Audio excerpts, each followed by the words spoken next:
Graça e paz aos meus queridos amigos e irmãos que comigo estudam o que Deus revelou aos seus servos no livro do Apocalipse.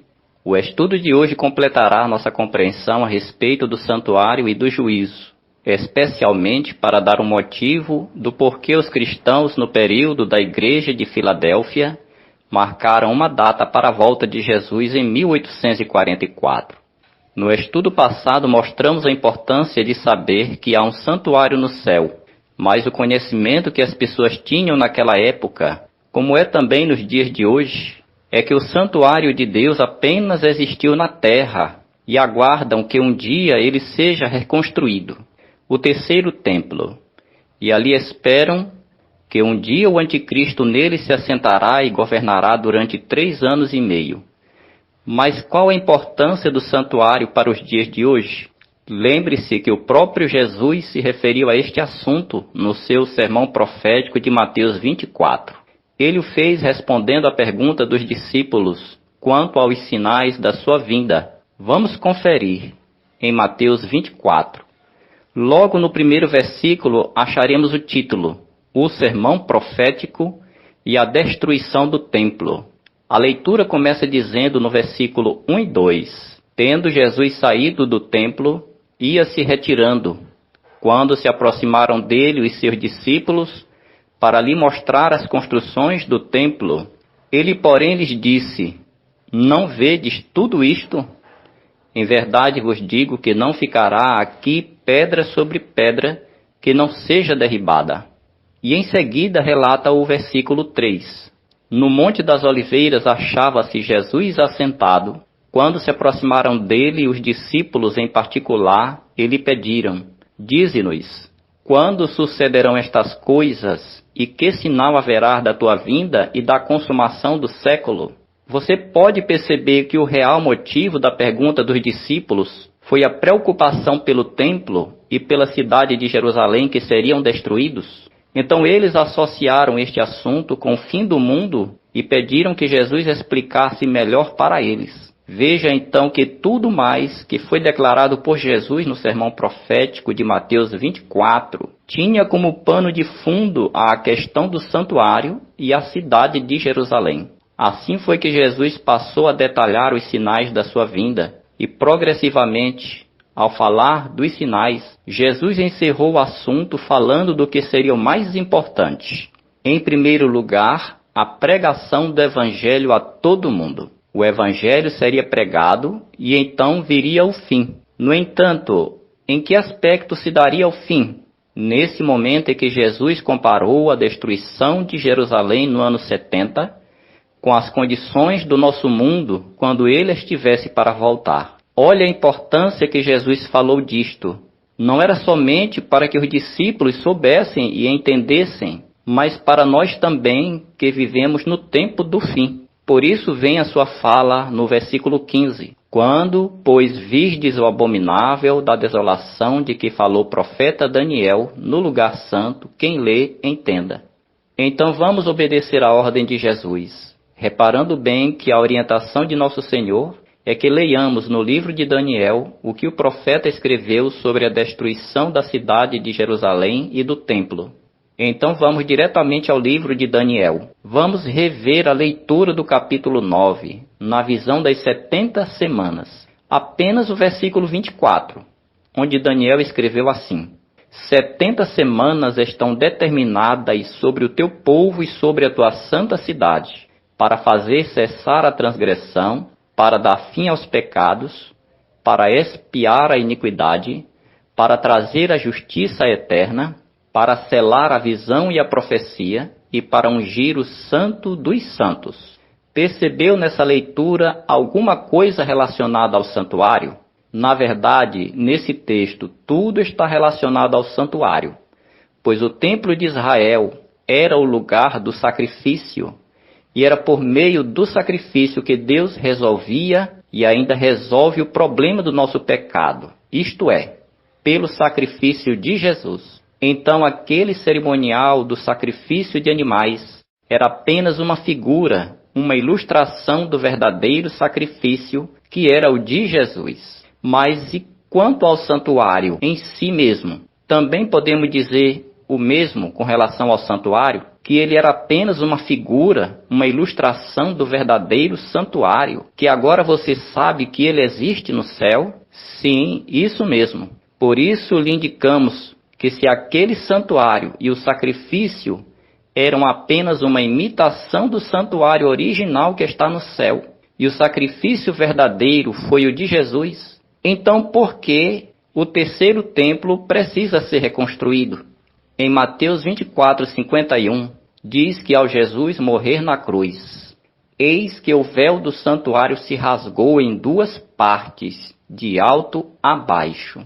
Medite que o véu do santuário se rasgou totalmente depois da morte de Jesus, de alto para baixo. Isto para mostrar que não foi o homem que rasgou, mas foi Deus, e dando a entender que tudo o que se fazia ali, para Deus não tinha mais significado. Então, para qual santuário devemos olhar agora? Para o santuário do céu, onde Jesus, depois de morrer, como os animais que eram sacrificados no altar, entrou no santuário do céu para comparecer por nós diante do seu Pai. E ali, diante do trono de Deus, Jesus levanta suas mãos feridas e diz: Pai, por esses eu morri, perdoa os seus pecados e aceita ele como o Senhor me aceita também. Este era o papel que desempenhavam os sacerdotes na terra, mas no Novo Testamento, é o próprio Filho de Deus que intercede pelo pecador culpado. Mas então, como o santuário, que era importantíssimo no passado, pode ainda ser importante hoje? Eu quero lhe mostrar em nosso estudo de hoje que não é apenas no capítulo 9 de Daniel, na visão das 70 semanas, que o profeta escreveu sobre a destruição da cidade de Jerusalém e do templo de Israel. Além da morte de Jesus, é claro. Isso nós já compreendemos. Mas agora veja outra coisa importante. É que a visão das 70 semanas, ela tinha uma profecia de tempo. Veja só, uma profecia de 70 semanas, na qual tudo isso iria se cumprir. E quanto tempo duraria as 70 semanas? Basta multiplicar 70 semanas por 7 dias. Qual o resultado? 490 dias. Sabe o que significa esses 490 dias? 490 anos. Esse seria o tempo profético para o cumprimento da visão de Daniel 9. Vou lhe apresentar uma prova bíblica de que um dia vale um ano, nas próprias palavras de Jesus. Olhe o que está escrito em Lucas 13, 31 a 33. Naquela mesma hora, alguns fariseus vieram para dizer-lhe: Retira-te e vai-te daqui, porque Herodes quer matar-te. Ele, porém, lhe respondeu: Ide dizer a essa raposa que hoje e amanhã expulso demônios e curo enfermos, e no terceiro dia terminarei. Importa, contudo, caminhar hoje amanhã e depois, porque não se espera que um profeta morra fora de Jerusalém. Compreenda nas palavras de Jesus que ele está se referindo ao seu ministério quando morreu aqui na terra. Jesus disse: hoje e amanhã expulso demônios e curo enfermos, e no terceiro dia terminarei. Mas me diga uma coisa, o ministério público de Jesus foi de apenas 3 dias? Sim, mas esses 3 dias significando 3 anos e meio, que foi o tempo que se passou do seu batismo até a sua morte. Aqui ficou claro que Jesus está enfatizando a verdade bíblica de que em profecia um dia vale 1 ano. Por isso ele terminou declarando: importa contudo caminhar hoje. Isto quer dizer, o primeiro ano de seu ministério depois de batizado. Amanhã e depois, porque não se espera que um profeta morra fora de Jerusalém. Agora aprenda algo de grande valor sobre a visão das 70 semanas. É que por meio dela que tomamos conhecimento das datas do nascimento, do batismo e da morte de Jesus. Olha que coisa incrível! E elas foram os anos de 4 antes de Cristo, que dizemos ser o ano 4 AC. Este foi o ano do nascimento de Jesus, segundo a profecia das 70 semanas. Em seguida, o ano 27 do seu batismo e o ano 31 da sua crucifixão. Depois destas, tem ainda uma última data no fim dos 490 anos, que é o ano 34, o ano do martírio de Estevão e da conversão de Paulo.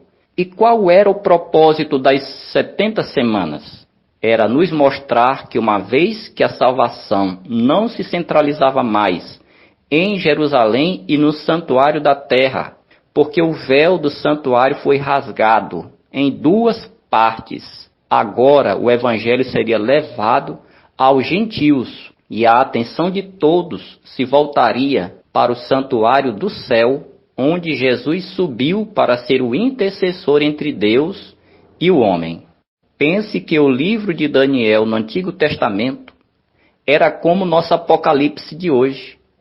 Mas como eu disse, não somente em Daniel 9 que podemos saber disso. Vamos então conhecer a outra visão de Daniel, na qual ele escreveu sobre o mesmo tema da morte de Jesus, da destruição do templo e da destruição de Jerusalém. E vamos conhecer se ela também traz consigo uma profecia de tempo. Trata-se da visão do capítulo 8. É bom que você leia todo o capítulo, mas para nosso interesse será o suficiente ler apenas do versículo 8 em diante. Escute bem o que vou ler. Daniel escreveu assim: de um dos chifres saiu um chifre pequeno e se tornou muito forte para o sul, para o oriente e para a terra gloriosa. Cresceu até atingir o exército dos céus. Alguns do exército e das estrelas lançou por terra e os pisou. Sim, engrandeceu-se até o príncipe do exército. Dele tirou o sacrifício diário e o lugar do seu santuário foi deitado abaixo. O exército lhe foi entregue com sacrifício diário por causa das transgressões e deitou por terra a verdade e o que fez prosperou. Conseguiu perceber nesse texto que ele parece dizer tudo o que nós lemos em Daniel 9?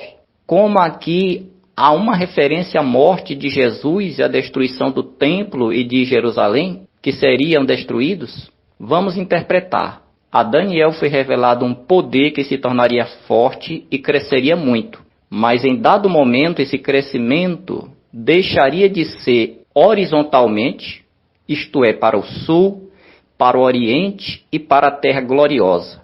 Terra gloriosa aqui querendo dizer Jerusalém, certo? Mas então esse poder passaria a crescer verticalmente, ou seja, para cima, para o céu. Entenda que ele teria, a princípio, um crescimento bélico sobre a terra. Ele conquistaria por meio de guerras, mas depois ele se tornaria um poder religioso, pois cresceu até atingir o exército dos céus. Ele chegaria até o próprio Jesus, o príncipe do exército do céu. Dá para você entender que aqui trata-se do Império Romano, que ele atacaria Jesus e o seu povo, e isto seria de duas maneiras.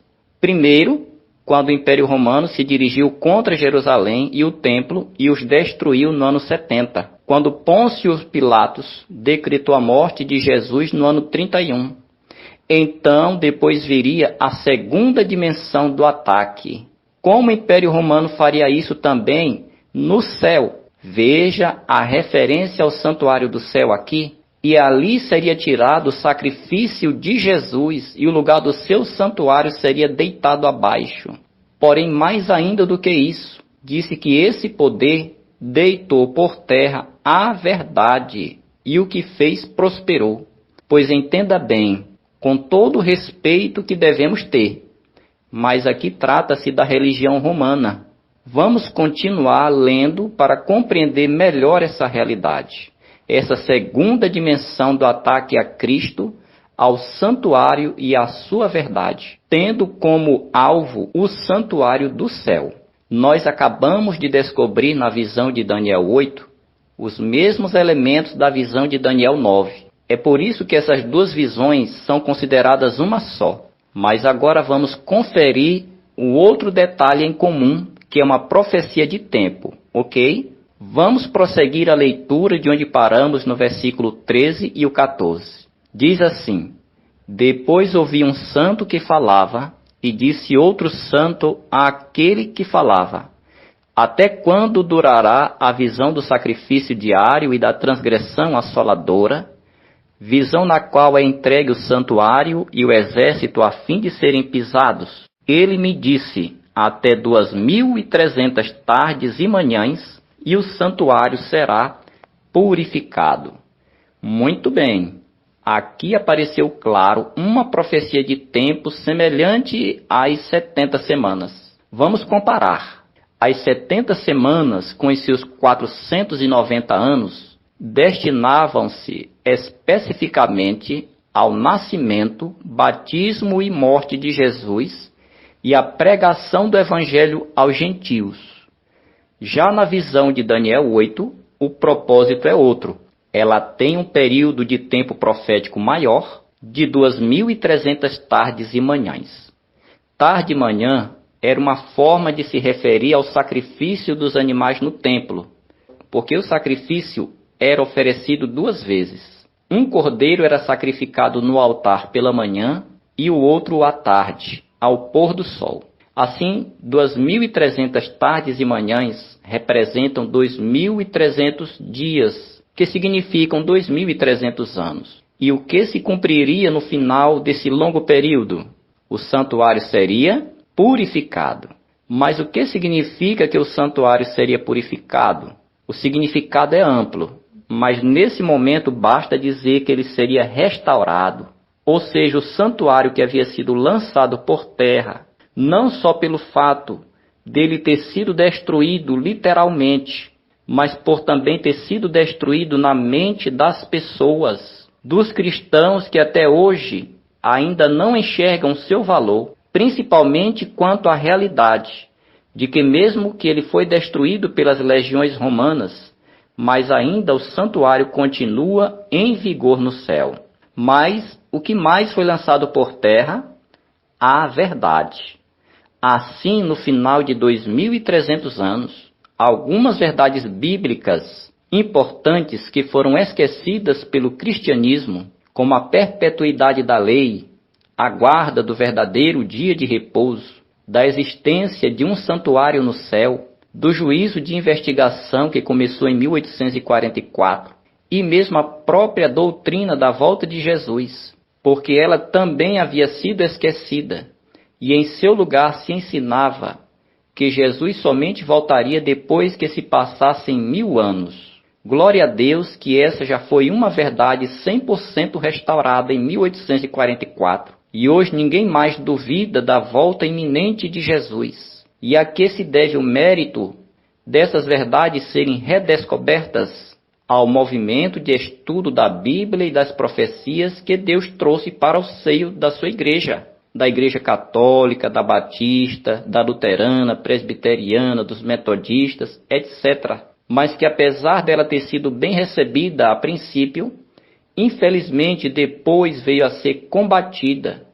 E hoje a única igreja que ainda sustenta a tocha da verdade que brilhou nos anos de 1830 a 1844 é a Igreja Adventista do Sétimo Dia. Mas o que Deus espera das outras igrejas? Que também sejam como as virgens sábias, que despertem da sonolência, porque elas voltaram a dormir, que comprem o genuíno óleo do Espírito Santo, que adquiram as vestes brancas, que é o perdão no juízo, onde seus nomes estão sendo avaliados por Deus, que possuam o ouro refinado pelo fogo, que é a fé provada e ancorada na verdade.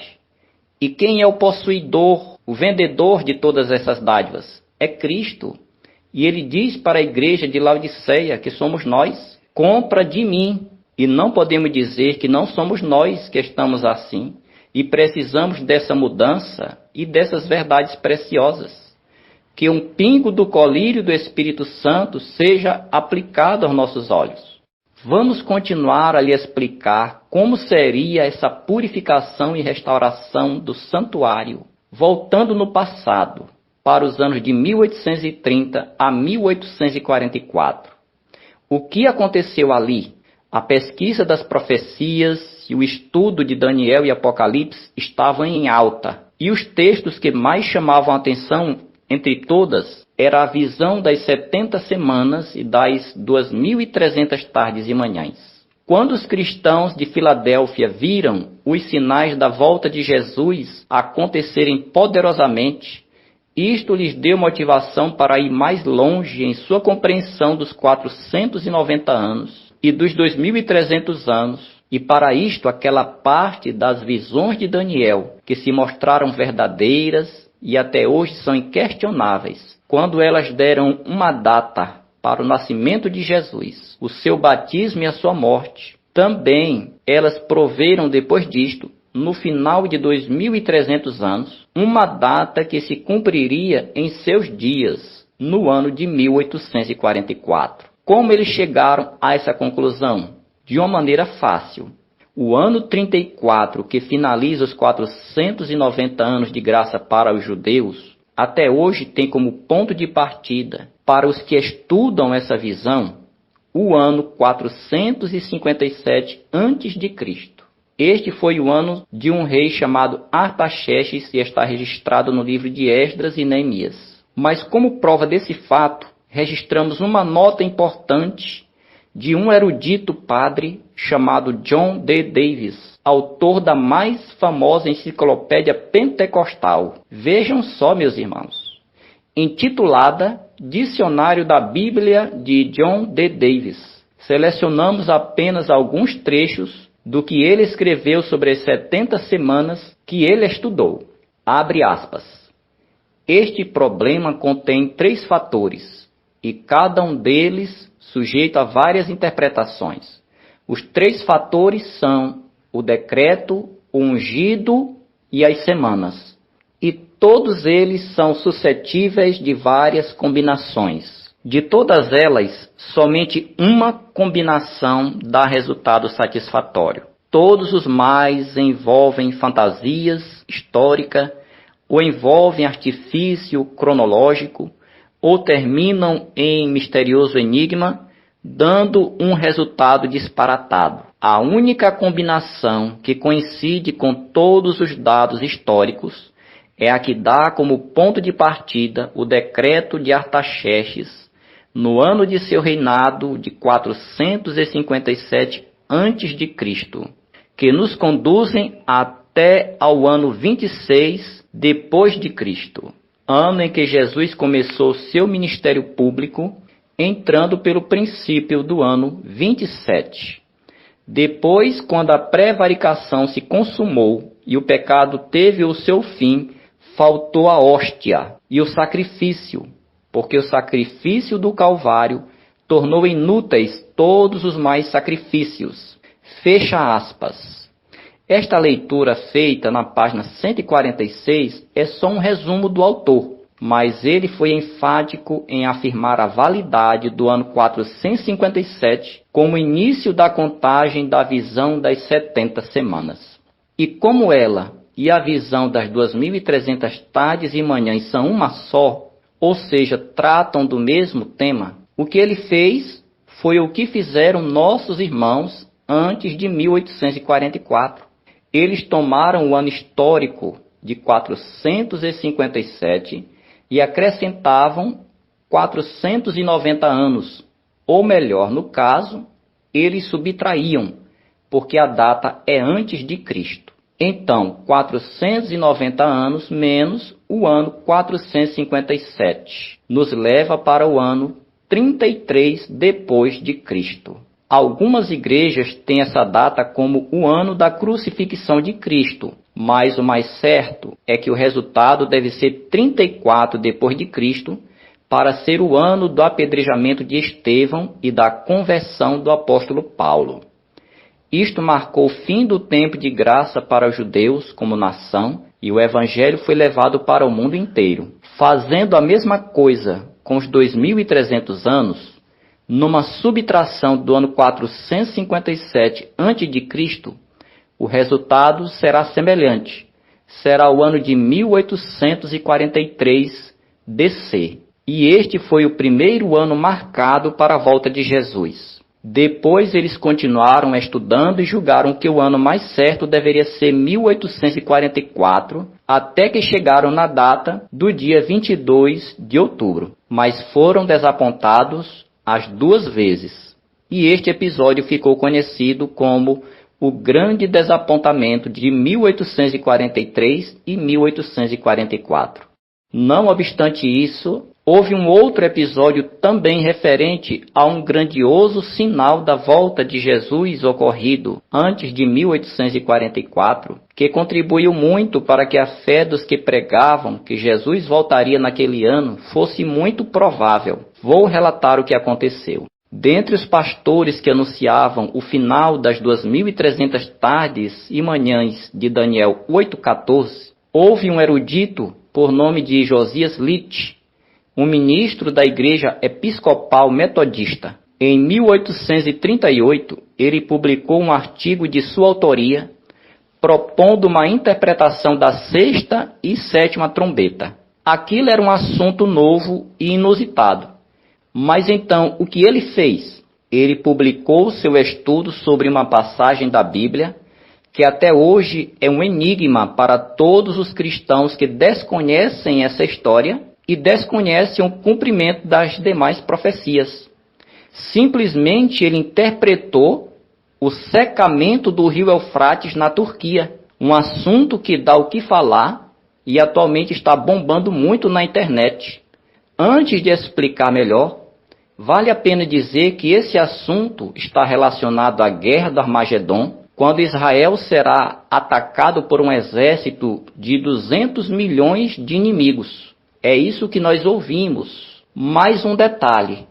Em 1838, quando se deu a história de Josias Litt, Israel não existia como nação e os judeus se achavam espalhados por todos os países da terra, sem uma mínima perspectiva de restauração nacional. Então vamos lá. A passagem que chamamos a atenção é para Apocalipse 9, 13 a 16, que diz o que eu vou ler. O sexto anjo tocou a trombeta e ouvi uma voz procedente dos 4 ângulos do altar de ouro que se encontra na presença de Deus, dizendo ao sexto anjo, o mesmo que tem a trombeta: solta os 4 anjos que se encontram atados junto ao grande rio Eufrates. Foram então soltos os 4 anjos que se achavam preparados para a hora, o dia, o mês e o ano, para que matassem a terça parte dos homens. O número dos exércitos da cavalaria era de 20.000 vezes 10 milhares. Eu ouvi o seu número. Olhe para a leitura, que no final apareceu o número dos exércitos, que era de 20.000 vezes 10 milhares. Aqui estão os 200 milhões que supostamente irão atacar a nação de Israel futuramente, na guerra do Armagedon. Então, o surpreendente com respeito ao pastor Josias Litt é que ele afirmou que a terça parte dos homens que deveriam morrer na sexta trombeta seria um poder geopolítico nos seus dias, chamado Império Turco Otomano.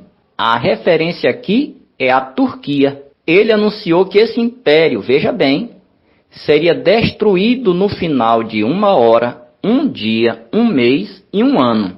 Mas acontece que o Império Turco-Otomano era exatamente o poder da Turquia, que na época mantinha o território de Israel sob o seu controle. E ao profetizar como ele fez, baseando-se só na Bíblia, que a Turquia iria cair naqueles dias, seria hoje como alguém profetizar a queda dos Estados Unidos, ou da China, ou da Rússia em nossos dias, dada tão grande que era o poder da Turquia como um império gigantesco, que mantinha os locais sagrados de Jerusalém debaixo de sua autoridade, e dizia: para aqui Israel não vai voltar, aqui não entra nenhum judeu nem cristão.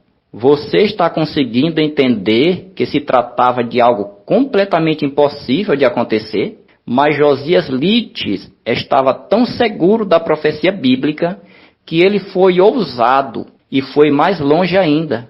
Ele marcou uma data para isso acontecer.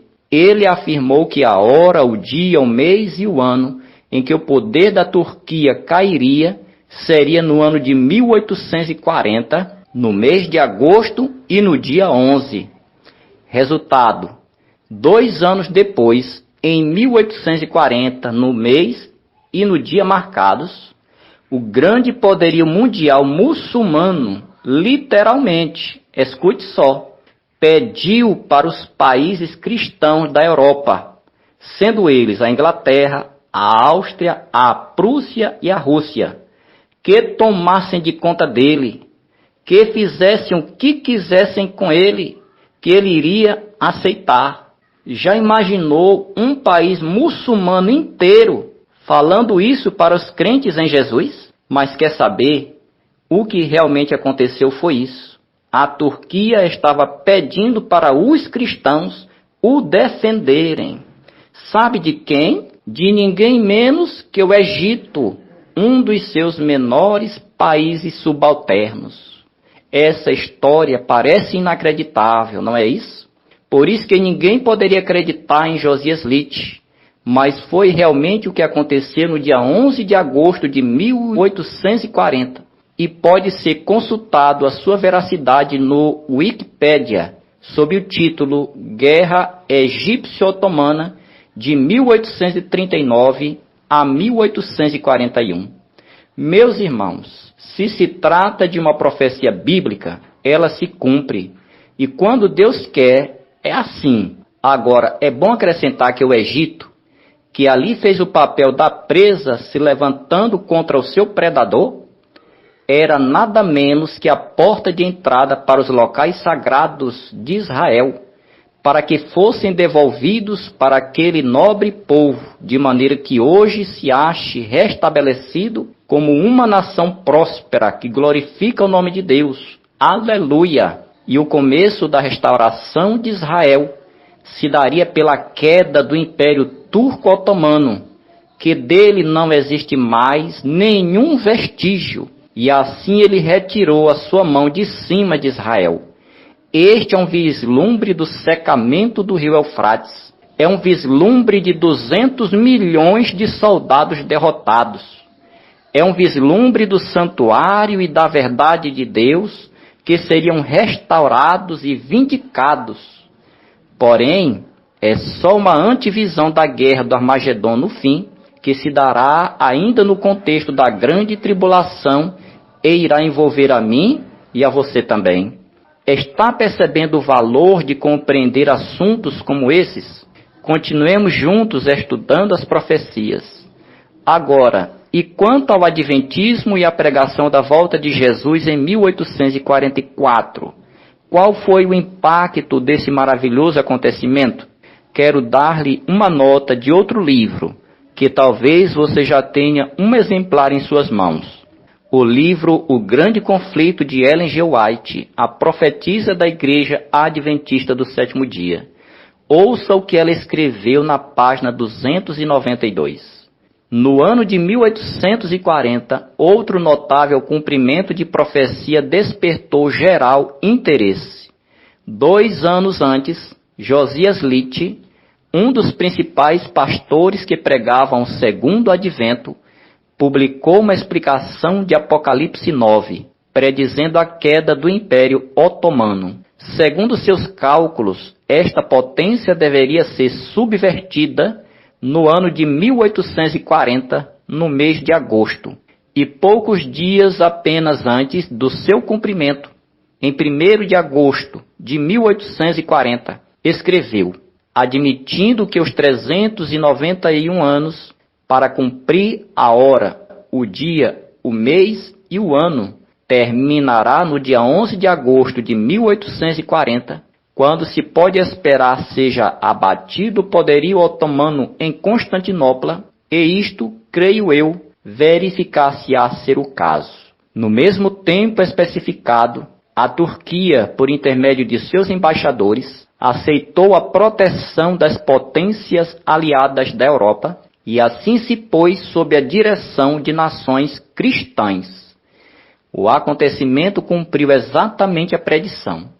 Quando isto se tornou conhecido, multidões se convenceram da exatidão dos princípios de interpretação profética adotados por Guilherme Miller e seus companheiros, e maravilhoso impulso foi dado ao movimento do advento. Homens de saber e posição uniram-se a Miller, tanto para pregar como para publicar suas opiniões, e de 1840 a 1844, a obra estendeu-se rapidamente.